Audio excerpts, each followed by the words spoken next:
우리나라 역사의 흐름에 따라 장례 문화는 다양하게 변화했고 지금도 계속 변화하고 있습니다.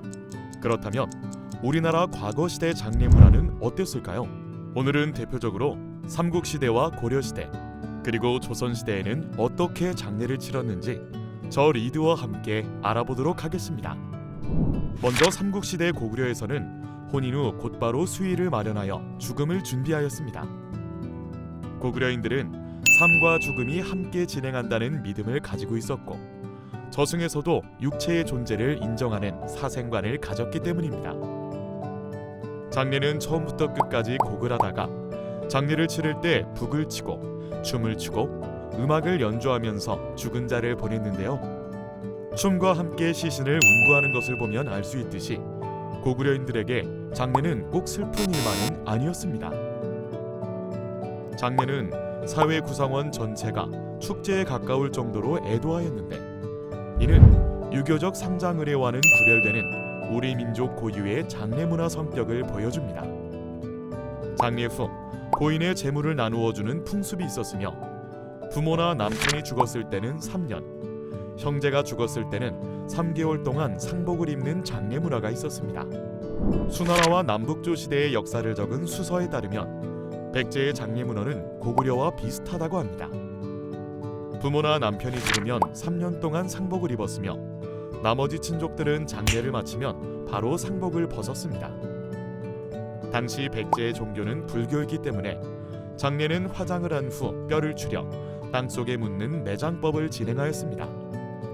고구려나 백제의 3년 상복 제도와는 달리 신라는 지증왕 때부터 왕과 부모, 처자가 사망했을 때 모두 1년 동안만 상복을 착용하도록 하였습니다. 또한 지증왕은 왕이나 귀족 등 고위층이 사망하였을 경우 처자와 노비, 가축을 장례식에서 함께 매장하던 순장을 법으로 금지하기도 했습니다.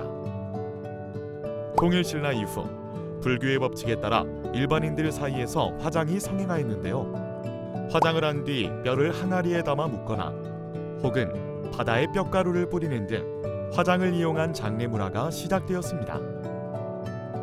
당시 신라에서는 관을 사용하고 염을 하여 장사를 지냈지만 고려는 불교를 정신적 이념으로 삼고 유교를 사회 통치 이념으로 구성된 사회였기 때문에 장례에서는 화장과 매장을 병행했습니다. 화장은 불교를, 매장은 국장을 통해 진행되었으며 이를 통해 고려시대의 장례 모습을 어느 정도 상상해 볼 수 있습니다. 왕명에서도 고려시대 장례 문화를 추측해 볼 수 있었는데요. 고려 17대 왕인 인종 11년에 다음과 같은 왕명이 내려졌습니다.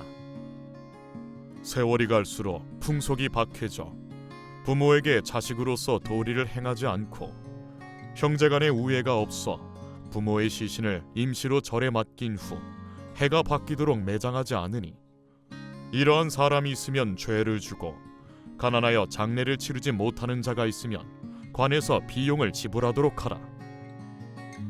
이를 통해 불교식 장례가 일반적으로 이루어졌으며 왕실은 국장을 중국의 법제를 근거로 치렀는데 특히 태조와 덕종, 원종은 각각 중국의 하나라와 위나라, 당나라 상제를 참조하여 치룬 것으로 기록을 통해 확인할 수 있습니다.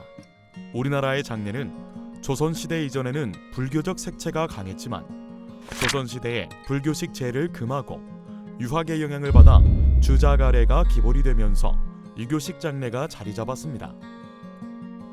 조선 초기에는 초상이 나면 상여를 맬 향도를 불러 모아 술을 마시며 노래를 부르고 피리를 불며 상주를 위로하였습니다. 일반 마을에서는 죽은 자의 명복을 빌고 영혼이 좋은 곳으로 가도록 제를 올렸는데 이것은 죽음을 경건하게 생각하는 당시 사람들의 생각을 알 수 있습니다. 마을 사람까지 모두 앞으로 가야 할 길이었기 때문에 장례는 하나의 공동체 문화로 자리 잡았으며 장례를 성대히 치러주었습니다.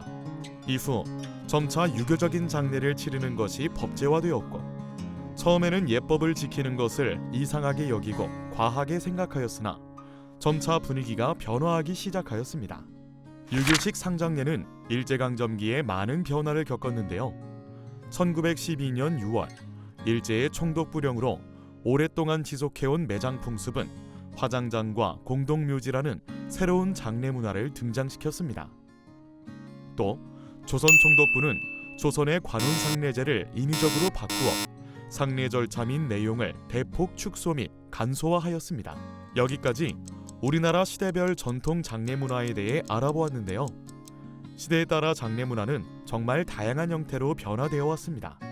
앞으로는 또 어떤 모습으로 변화할지 프리드라이프와 함께 지켜보시길 바라면서 우리는 다음 시간에 만나요.